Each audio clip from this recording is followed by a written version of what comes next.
Alright, hello everybody. I wanted to make this video because I made one earlier about the HTC Vive controller. I had to get it fixed about a month ago. What had happened was the circle touchpad right there became unresponsive in two directions. Basically, it wouldn't press in two directions. By using it, I could feel that basically some sort of like rubber padding had become unaligned. So if I pressed this way or this way, it worked, but if I pressed up or down, it didn't work. So what it turns out is I opened it up myself because I was apprehensive about waiting for HTC's customer service. And that was a bad idea. I shouldn't have done that because by opening it, I had exposed another problem that HTC had covered up. Inside the controller, going from this button down to the main board inside at about, I'm sorry, I'm holding my phone for myself. Let me see if I can do this. At about this location, okay? So going from here down to here, there's a ribbon.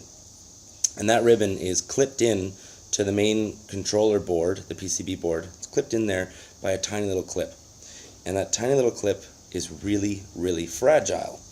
And apparently, obviously, at HTC, they had already broken it, because mine had a piece of tape covering it. Like taping it into place. I didn't realize this when I opened it up. So I opened it up by removing screws here, here, here, and then screws inside and blah, blah, blah. It was quite a pain in the butt. When I opened it up, the ribbon was still connected, but it was taped in place. Remember this, okay? HTC had done this. So I opened it up, and I found that on the back of this like touchpad here, there is a single pole right in the middle with a little rubber pad that's supposed to be taped into place. Like one side of it's sticky, so it's stuck onto the back of this thing. Obviously, that glue is not very good.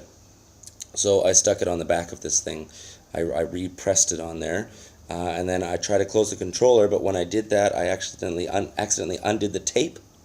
And the ribbon came out and it wouldn't go back in because the little flap that's supposed to clip it in there, it fell off with the tape and it wouldn't go back on again. That was awesome. Okay, so then I had to send it back to HTC. I sent it back to HTC and they told me that they fixed it, but I had to pay $120. $120 to fix the controller. The reason I had to pay for it was because I opened it myself. So even though the controller was broken by HTC and sent to me broken, I still had to pay to fix it. And I told the guy, I want you to be very careful, fix it fully. I don't want to have to resend it in. And the guy assured me, oh, no problem, we'll fix it, everything's fine, we'll fix it.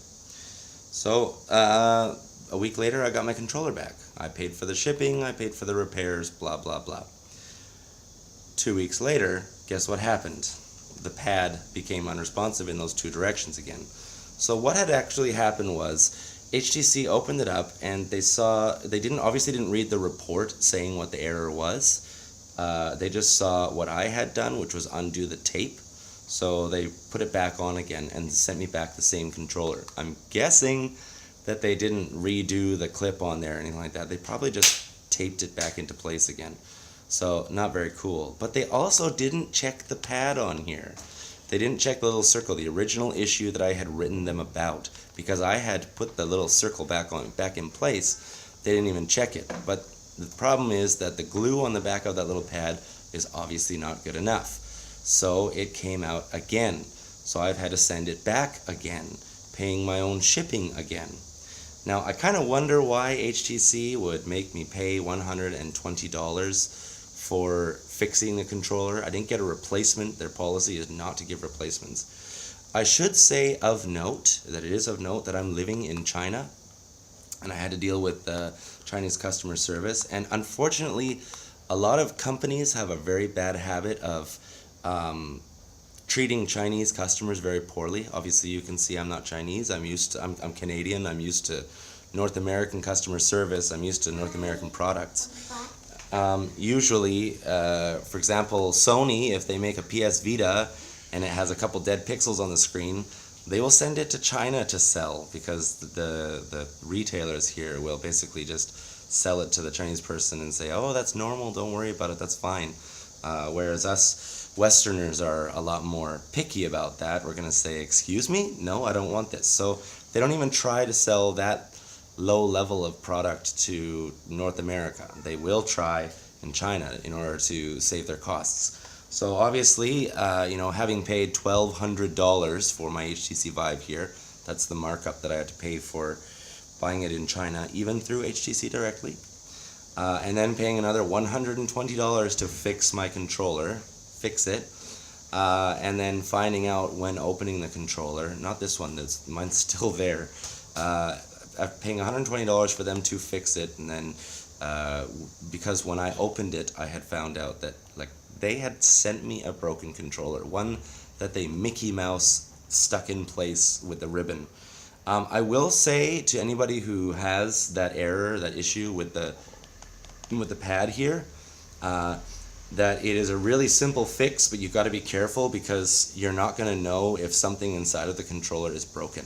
You're not going to know if they've just covered something up. I only found that out because I opened it up. I voided my warranty in opening it up, and there was no arguing I could do whatsoever. They made me pay for it. There was no alternative. Otherwise, they would have sent me back the broken controller. Not very cool.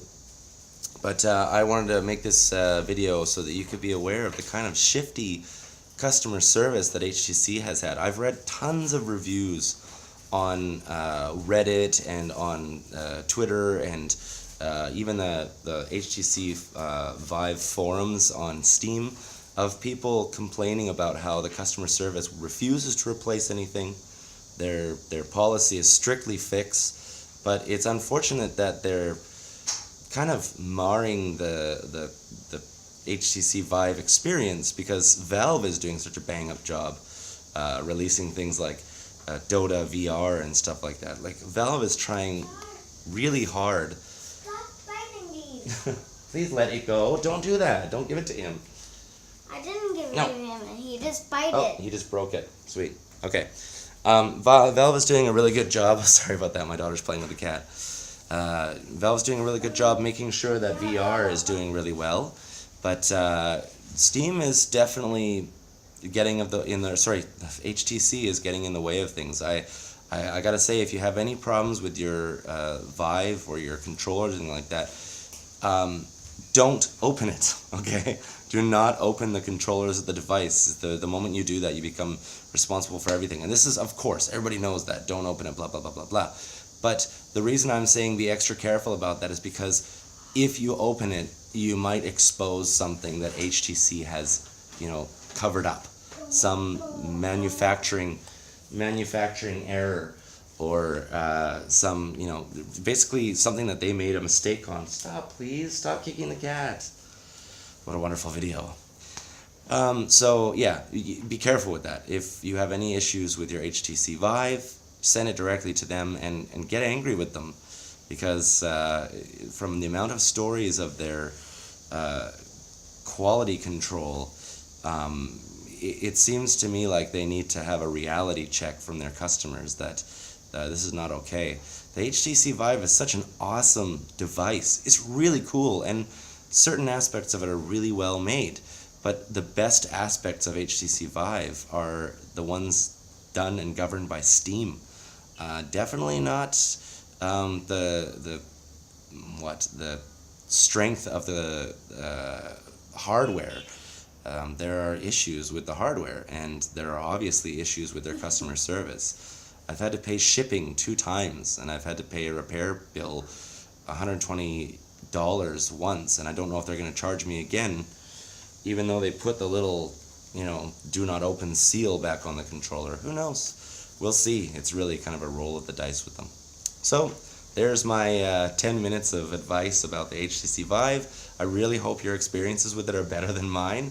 The actual gameplay experiences with the HTC Vive are fantastic, but I've owned it for 2 months and it's been in repair for 1 month, and that's not really cool. Still waiting for word back from them. They got the controller again and haven't spoken to me in a week. Let's see what happens. I'll keep you posted. Thanks for watching. See you all next time. Goodbye.